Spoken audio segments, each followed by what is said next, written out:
नमस्ते दोस्तों, आप सभी का हमारे YouTube चैनल पर स्वागत है। आइए आज हम आपको माँ लक्ष्मी की कथा सुनाते हैं।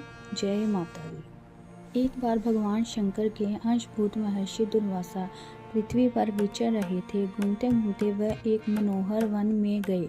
वहाँ एक विद्याधर सुंदरी हाथ में पारिजात पुष्पों की माला लिए खड़ी थी। वह माला दिव्य पुष्पों से बनी थी। उसकी दिव्य गंध से समस्त वन प्रांत सुवासित हो रहा था। दुर्वासा ने विद्याधरी से वह मनोहर माला मांगी। विद्याधरी ने उन्हें आदर पूर्वक प्रणाम करके वह माला दे दी। माला लेकर उन्मत्त वेशधारी मुनि ने अपने मस्तक पर डाल दी और पुनः पृथ्वी पर भ्रमण करने लगे। इसी समय मुनि को देवराज इंद्र दिखाई दिए, जो मतवाले ऐरावत पर चढ़ आ रहे थे। उनके साथ बहुत से देवता भी थे। मुनि ने अपने मस्तक पर पड़ी माला उतार कर हाथ में ले ली। उसके ऊपर भौरे गुलजार कर रहे थे। जब देवराज समीप आए तो दुर्वासा ने पागलों की तरह वह माला उनके ऊपर फेंक दी। देवराज ने उसे ऐरावत के मस्तक पर डाल दिया। ऐरावत ने उसकी तीव्र गंध से आकर्षित हो सूंड से माला उतार ली और सूंघ कर पृथ्वी पर फेंक दी। यह देख दुर्वासा क्रोध से जल उठे और देवराज इंद्र से इस प्रकार बोले, अरे ओ इंद्र, ऐश्वर्य के घमंड से तेरा हृदय दूषित हो गया है। तुझ पर जड़ता छा रही है, तभी तो मेरी दी हुई माला का तुमने आदर नहीं किया है। वह माला नहीं, श्री लक्ष्मी जी का धाम थी।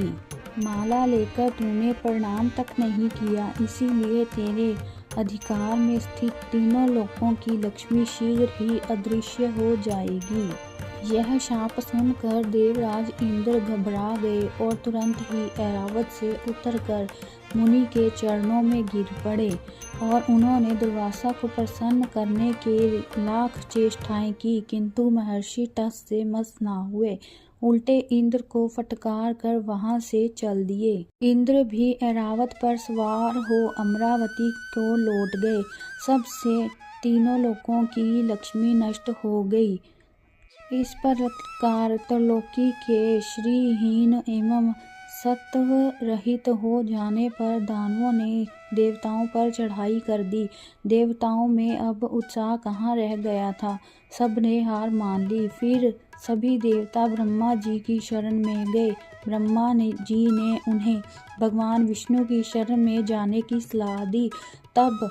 तथा सब के साथ वे स्वयं भी क्षीर सागर के उत्तर तट पर गए।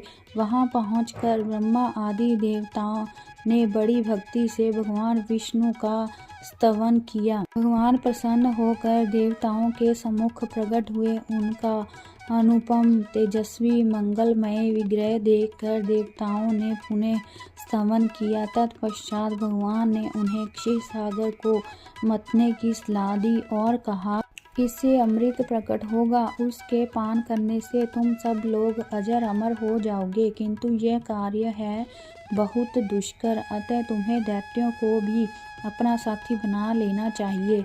मैं तो तुम्हारी सहायता करूंगा ही। भगवान की आज्ञा पाकर देवगण दैत्यों से संधि करके अमृत प्राप्ति के लिए प्रयास करने लगे। वे भांति भांति की औषधियां लाए और उन्हें क्षीर सागर में छोड़ दी।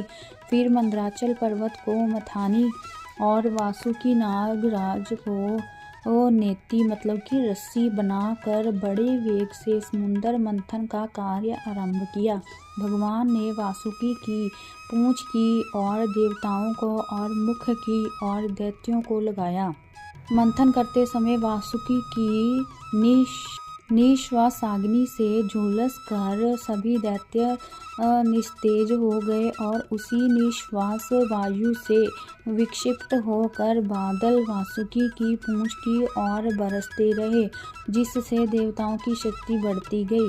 भक्त वत्सल भगवान विष्णु स्वयं कच्छप रूप धारण कर क्षीर सागर में घूमते हुए मंदराचल के आधार बने हुए थे। वे ही एक रूप से देवताओं में और एक शारीरिक रूप से दैत्यों में मिलकर नागराज को खींचने में भी सहायता देते थे तथा अन्य विशाल रूप से जो देवताओं और दैत्यों को दिखाई नहीं देता था उन्होंने मंदराचल के ऊपर से दबा रखा था। इसके साथ ही वे नागराज वासुकी में भी बल का संचार करते थे और देवताओं की भी शक्ति बढ़ा रहे थे। इस प्रकार मंथन करने पर क्षीर सागर से क्रमशः कामधेनु, वारुणी देवी, कल्पवृक्ष और अप्सराएं प्रकट हुई। इसके बाद चंद्रमा निकले जिन्होंने महादेव जी के मस्तक पर धारण किया। फिर विष प्रकट हुआ जिसे नागों ने चाट लिया। तदंतर अमृत का कलश हाथ में लिए धन्वंतरी का प्रादुर्भाव हुआ। इससे देवताओं और दानवों को भी बड़ी प्रसन्नता हुई। सबके अंत में क्षीर समुद्र से भगवती माँ लक्ष्मी प्रकट हुई। वे खिले हुए कमल के आसन पर विराजमान थी।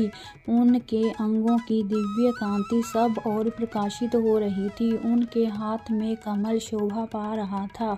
उनका दर्शन कर देवता और महर्षि गण प्रसन्न हो गए। उन्होंने वैदिक श्री सूक्त का पाठ करके लक्ष्मी देवी का स्तवन किया करके दिव्य वस्त्राभूषण अर्पित किए। वे उन दिव्य वस्त्राभूषणों से विभूषित होकर सबके देखते देखते अपने सनातन स्वामी श्री विष्णु भगवान के वक्षस्थल में चली गई। भगवान को लक्ष्मी जी के साथ देखकर देवता प्रसन्न हो गए। दैत्यों की बड़ी निराशा हुई। उन्होंने धन्वंतरी के हाथ से अमृत का कलश छीन लिया, किंतु भगवान ने मोहिनी स्त्री के रूप में उन्हें अपनी माया द्वारा मोहित करके सारा अमृत देवताओं को ही पिला दिया। तदंतर इंद्र ने बड़ी विनय और भक्ति के साथ श्री लक्ष्मी जी ने देवताओं को मनोवांछित वरदान दिया। जय माँ लक्ष्मी। अगर आपको हमारा ये वीडियो पसंद आया हो तो प्लीज़ लाइक शेयर ज़रूर करें और अगर आपने हमारे चैनल को सब्सक्राइब नहीं किया है तो please subscribe my channel. Thank you.